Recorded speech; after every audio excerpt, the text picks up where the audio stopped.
Hello all and welcome back to my channel. I've missed you all. It's been a bit of a weird 2 weeks. In fact, that entire Christmas period and the New Year period has just been a little bit strange. There have been a collection of good things, bad things. Sorry about the dancing. But most of it has just been really good experiences and really good vibes.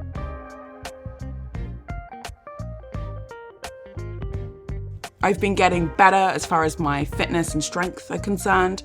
So I've been getting back into yoga and strength training again, which has been really beneficial for me. I've been feeling a lot more spiritual.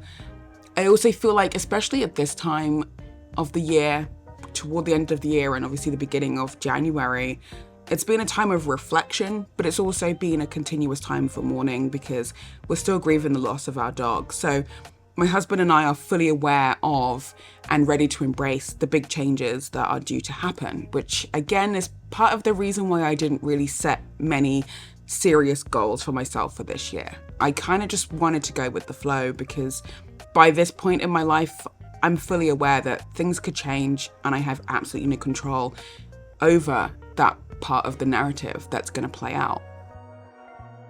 If there's one thing that I've learnt from my word of the year last year, which was surrender from the yogic aspect, the idea of surrendering and just trusting things outside of yourself, as well as learning to trust yourself just to get through life, is a very mind-boggling and very jarring thing to consider. But it took me an entire year to really challenge myself, to put myself out there, to do things that normally I would be incredibly uncomfortable about just letting happen.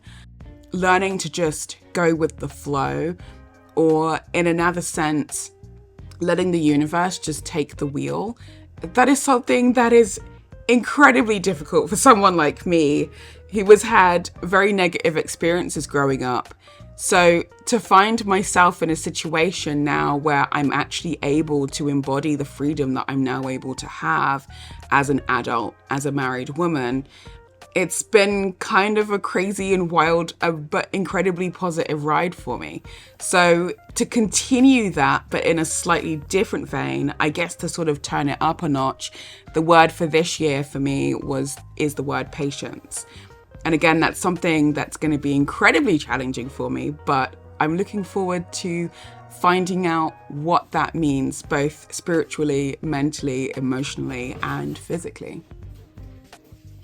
Did you get another box?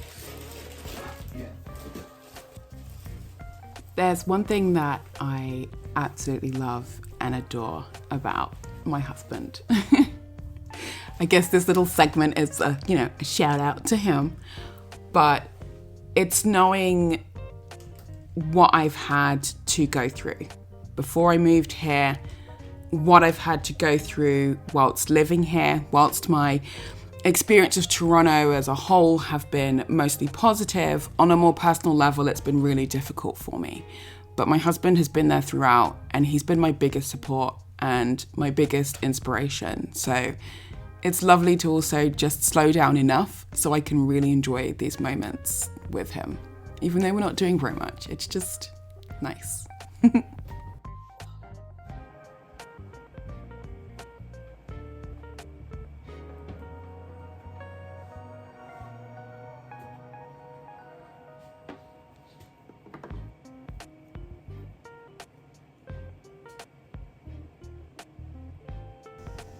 Morning routines will remain very important to me, as well as obviously trying to better my health as far as nutrition is concerned. So far I've been pretty good. I'm just sort of staying consistent with it. And obviously my husband and I pretty much tend to eat the same things. So it's always good when I see him eating something healthy. It kind of encourages me to eat something healthy and a bit more balanced as well. That'll be good for my body. While I'm not necessarily setting actual goals by listing them down, I guess I'm just kind of deciding that I'm going to go with the flow. So as goals and ideas come to me, I'll then write them down, and then it's something that I may choose to follow through with or may choose not to. Either way, I want to learn to be a bit more patient with myself, be a bit kinder, and apply less pressure, you know? Life is hard enough.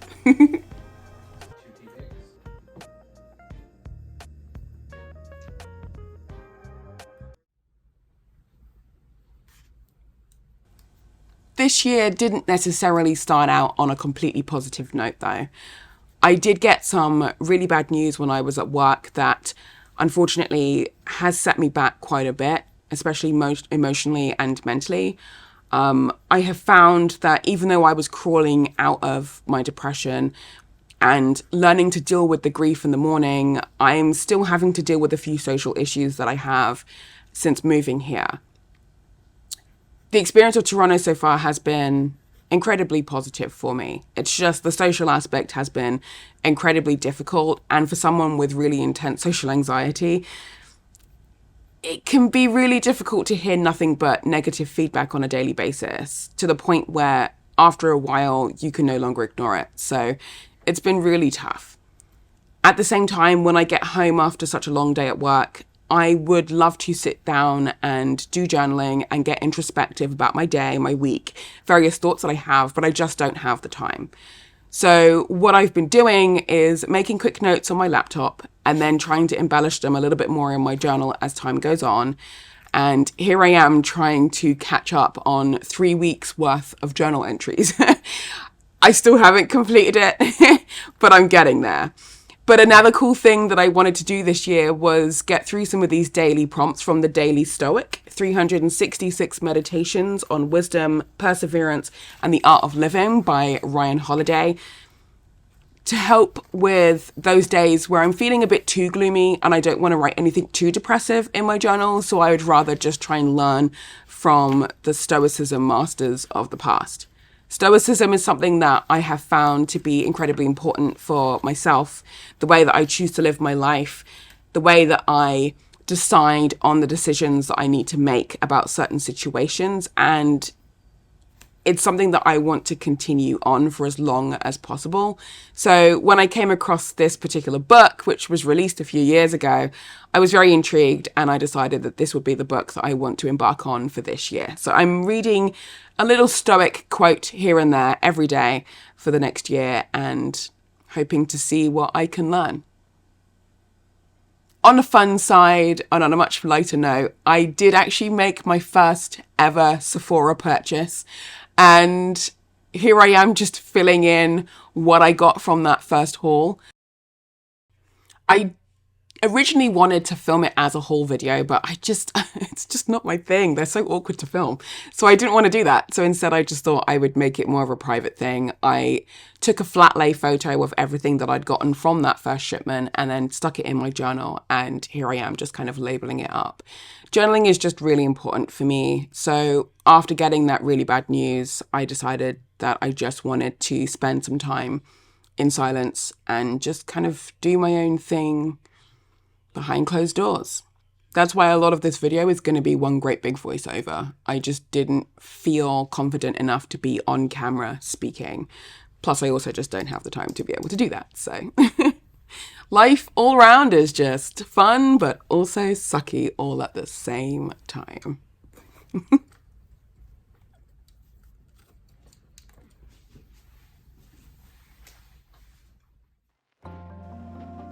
One thing that I like to do around the end of the year and the beginning of the new one is to mark that change. Normally what I have done in the past is I do some form of improvised or sometimes planned ritual in the name of or in honor of the Roman god Janus, being that he is the god of new beginnings, doorways, gates, changes.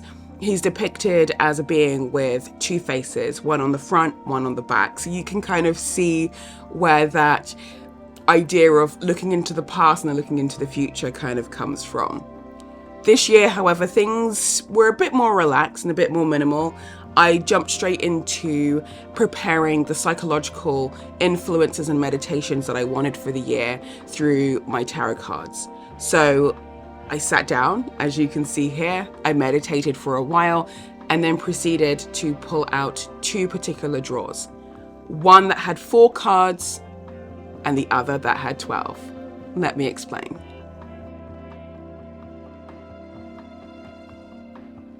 This first deck is the Thoth Tarot deck, and the other is the Modern Witch Tarot deck.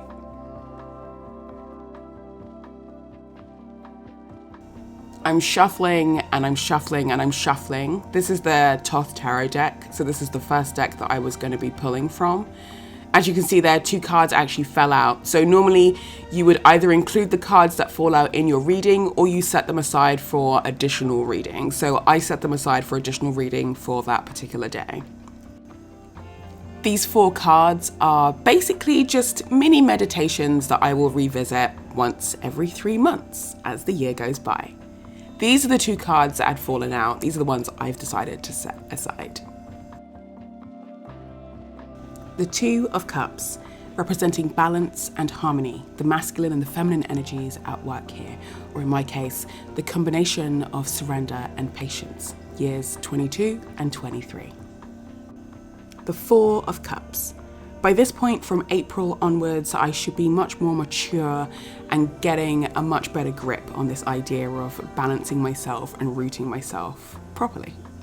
This next card is the Princess of Discs, or in regular terms, the Knight of Pentacles. This card is all about mental strength and clarity, pushing yourself, but not too much. Really enjoying the idea of patience with this one from July onwards. This last card is the Queen of Swords, independence, self-reliance, everything that I've learned wrapped up for the last quarter of the year. I won't go into a lot of detail here, but this is where I would then draw 12 cards. The 12 cards represent 1 month of the year.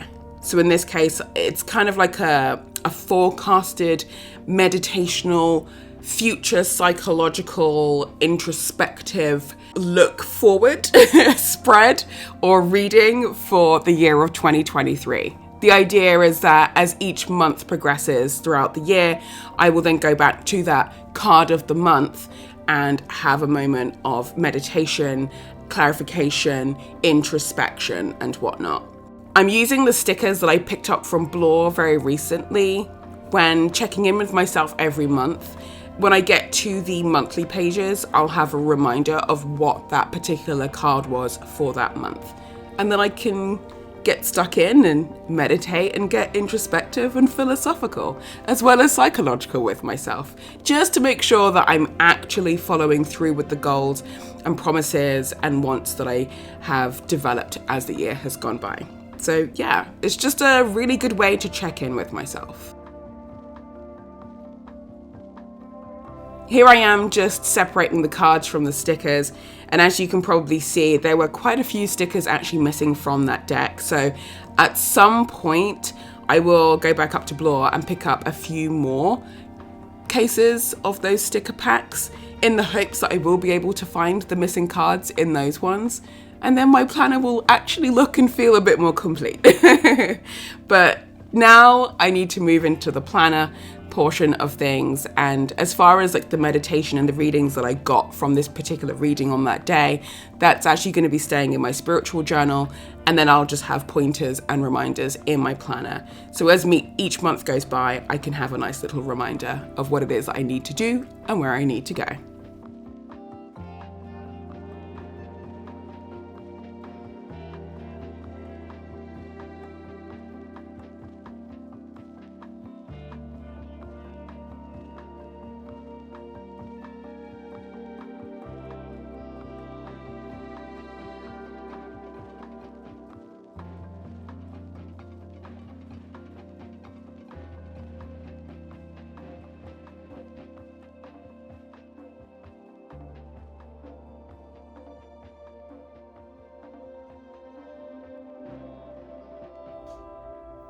I just wanted to show my face because, you know, I did some makeups again. I don't know how well this is actually going to zoom in, but I just wanted to preserve this look because I'm probably never going to get it again. Bye.